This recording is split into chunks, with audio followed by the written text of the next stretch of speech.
National development banks have a huge potential to support their country's development efforts. However, there's still a reluctance from international financial institutions to work with them. In Africa in particular, there is a persistent perception that NDBs are weak in governance and poor in performance. To test if this perception is valid, we examine the governance and financial performance of African development banks. We also seek to understand the impact of political influence on their performance. We hypothesize that all else being equal, governance arrangements that increase the institutional distance between political actors and bank management leads to better performing banks.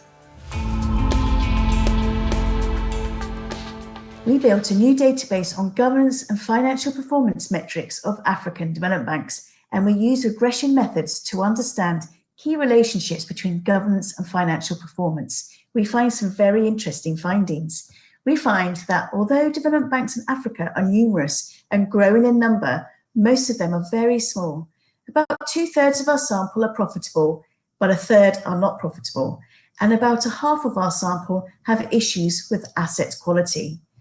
Just under half of these banks have some form of political involvement in the appointment of the board, and about 1/3 have some form of political involvement in the appointment of executive management.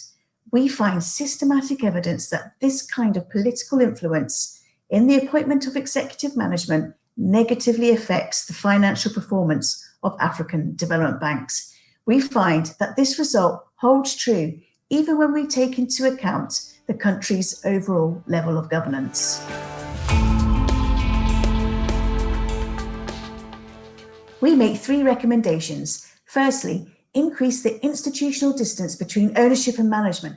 For example, by depoliticizing appointments, especially of executive management, these appointments should be devolved to the board to reduce the intervention of the head of state.